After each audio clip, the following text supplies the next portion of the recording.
Bom dia. Fui desafiado aqui a analisar uma letra de uma música aqui chamada Unção pelo Ar, Gabi Sampaio. Então vamos lá.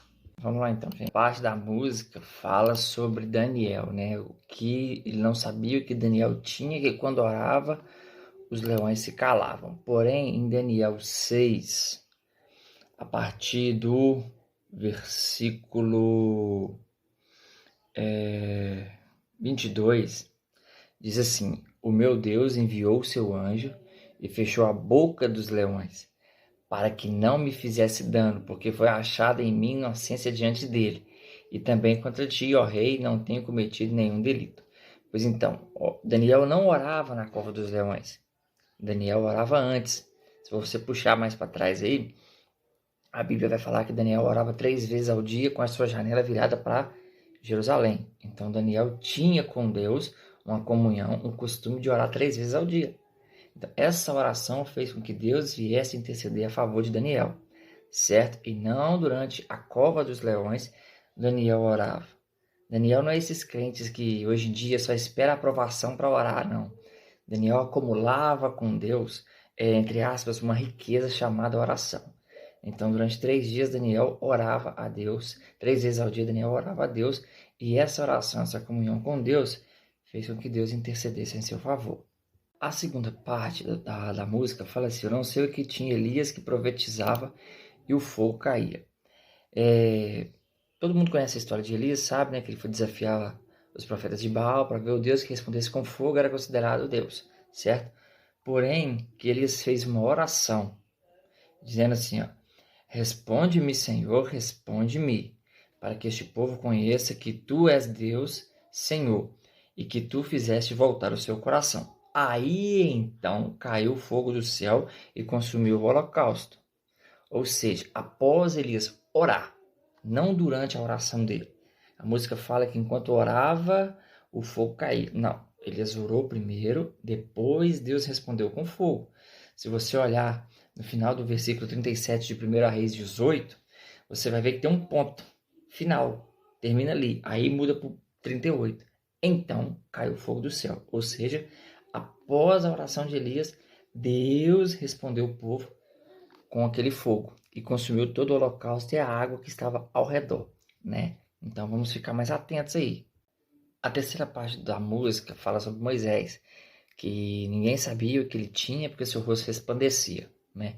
Para mim aí, eu vou abrir um parêntese aqui, eu coloco que talvez o autor da música não olhou a passagem bíblica para falar isso, porque fala lá em Êxodo 34, a partir do verso 27, que Moisés estava com Deus no monte e tal, e durante 40 dias e 40 noites, Moisés estava em jejum e tal, não comeu, não bebeu, e aí ele estava em comunhão com Deus, se entregando muito a Deus. Aí Deus deu a ele os 10 mandamentos, as 2 tábuas da lei, né?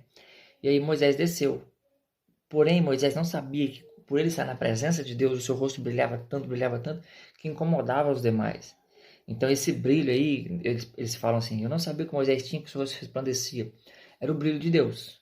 Como Moisés estava 40 dias e 40 noites em jejum, oração e consagração para receber os mandamentos da parte de Deus, era isso que Moisés tinha, presença de Deus.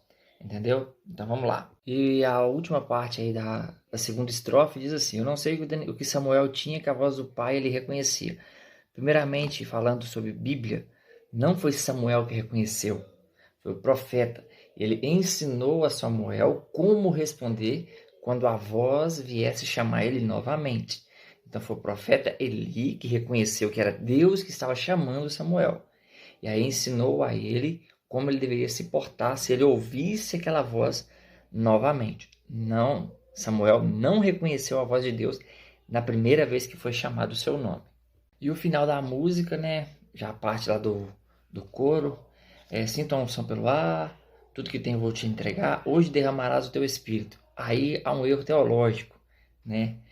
Deus já derramou o teu espírito, né? É só a gente abrir lá em Atos 2, que a gente vai ver o derramado Espírito Santo sobre a vida dos 120 que estavam orando, pedindo a Deus para que ele mandasse o Consolador da mesma forma que Jesus havia ordenado em Atos 1, né? No final de Atos 1 ali.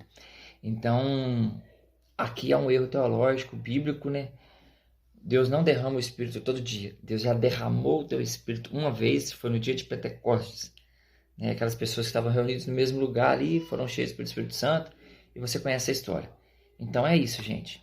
A Bíblia, a música é bonita, tem um texto bacana, porém há alguns erros teológicos simples. Podemos considerar que a música é bíblica? Sim, porém que nem tudo que se é cantado pode ser levado ao pé da letra, tem que ser analisado, tá joia? Então, se você gostou desse vídeo, curta, compartilha, comente aqui nos comentários o que você achou. Se você tem uma outra música que quer que eu dou uma analisada na minha parte, manda para nós aí no direct, tá bom? Que assim que Deus nos der a oportunidade, a gente vai estar gravando e postando aqui para vocês. Abraços.